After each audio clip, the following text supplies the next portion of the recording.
Ya, yang beriman dalam hati antara ragu, iya juga semalam itu. Ditambah lagi ketika Abu Jahal, wahai Muhammad, benarkah apa yang kau katakan? Nabi mengatakan benar. Coba kalau gitu angkat kaki kanan. Kaki ini diangkat kaki kanan. Masih bisa berdiri kan? Angkat kaki kirimu, diangkat kaki kiri, Nabi langsung jatuh. Wah, begitu jatuh jadi bahan tertawaan orang-orang kafir Quraisy.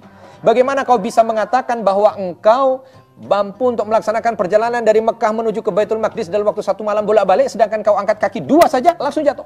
Oh, semua tertawa. Di saat hinaan demi hinaan begitu, Abu Bakar kala itu tidak ada di situ. Maka sebahagian sahabat-sahabat kala itu yang bingung untuk menjelaskannya bagaimana dan bingung untuk memberikan dukungan bagaimana, segera mencari Abu Bakar. Abu Bakar As-Siddiq kala itu dijumpai ada di dekat rumahnya, lalu dikatakan, wahai Abu Bakar, kau harus segera datang. Ya, karena sedang terjadi permasalahan berat ini bagi kami. Ada apa itu? Diceritakan oleh utusan kita ini, oleh utusan sahabat ini tadi, bahwa Nabi SAW sedang diminta oleh Abu Jahal untuk menceritakan peristiwa tadi malam. Kau belum tahu peristiwanya? Belum tahu.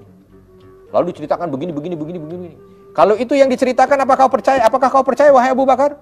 Maka Abu Bakar langsung mengatakan, kalau itu yang keluar dari apa yang disampaikan oleh baginda Nabi, maka tidak ada keraguan dalam hatiku. Aku percaya. Bahkan kalau aku dihadapkan di depan tembok, yang tembok itu semua orang mengatakan hitam, warnanya hitam, dan mataku pun melihat warna itu hitam, tapi sang Nabi mengatakan itu tembok putih, maka aku dustakan mataku dan aku ikut apa yang dikatakan oleh Nabiku.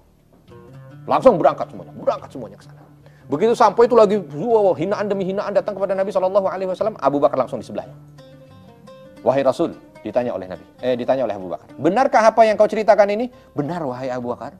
Baik kalau begitu. Langsung Abu Bakar menjadi penengah. Wahai orang-orang Quraisy, siapa di antara kalian yang pernah datang ke Masjidil Aqsa? Yang sering datang dan hafal tentang Baitul Maqdis? Angkat tangan semua. Salah satunya Walid bin Mughirah. Maju. Lalu disumpah mereka. Kita minta Muhammad untuk menceritakan tentang apa yang dilihat. Kalau benar, katakan benar. Kalau salah, berarti memang beliau tidak ke sana. Adil kan, Abu Bakar berada di tengah. Maka ketika udah kumpul nih orang-orang yang akan menjadi saksi mata, Nabi diminta untuk menceritakan. Nabi mengatakan, seolah Baitul Maqdis itu Allah dekatkan kepadaku. Jadi kayak diputarkan film gitu ya. Ketika aku diminta untuk cerita, mulai dari gerbangnya, mulai dari bangunan-bangunannya, mulai dari tiang-tiangnya, aku ceritakan semua tanpa sulit, karena itu Allah hadirkan di hadapanku. Dan setiap yang disampaikan oleh Nabi SAW kala itu, ya, orang-orang kafir yang ada di depan ini langsung mengatakan, benar Muhammad. Ya. Gerbangnya begini, Muhammad benar. Lengkungannya begini, Muhammad benar. Tiangnya begini, Muhammad benar. Terus semua yang ada di Masjidil Aqsa diceritakan dan semuanya benar. Maka tidak ada lagi yang bisa menyanggahnya. Tapi kala itu masih pada bohong lah, itu kan bisa dipelajari, bisa dikasih tahu, bisa. Akhirnya ketika semua masih kasak-kusuk begitu, Nabi SAW langsung mengatakan, kalau kalian masih belum percaya, maka dalam perjalananku pulang dari Masjidil Aqsa, pulang dari Baitul Maqdis menuju ke Masjidil Haram ini, menuju ke Mekah ini, aku diperlihatkan oleh Allah 3 kafilah. Kafilah pertama akan datang sebentar lagi. Kafilah ini membawa 2 onta yang paling depan, ontanya itu jidatnya putih.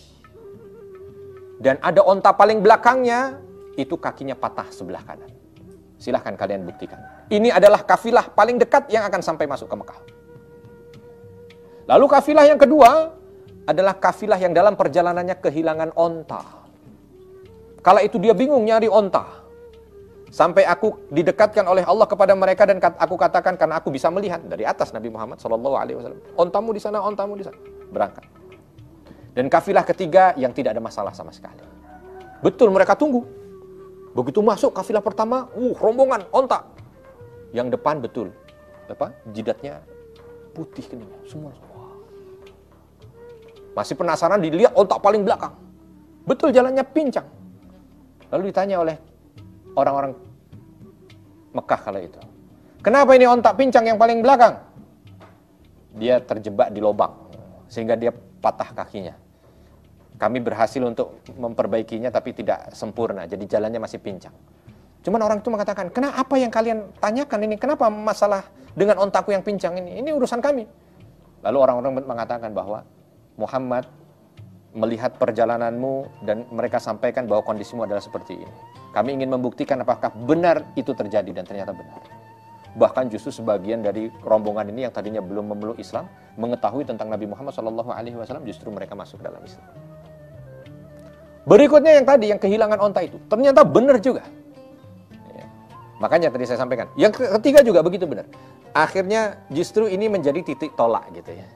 Akhirnya ini menjadi titik balik bagaimana perjalanan Isra dan Mi'raj Nabi Muhammad SAW yang tadinya itu menjadi sumber keraguan bagi orang-orang yang beriman, menjadi senjata bagi orang-orang kafir ya, untuk bisa menjebak Nabi Muhammad SAW, akan tetapi justru itu menjadi titik balik dari dakwah ini ya, sehingga dakwah ini justru mendapatkan tempat di hati umat kala itu dan menunjukkan bahwa Nabi SAW mendapatkan mukjizat dari Allah Subhanahu wa Ta'ala.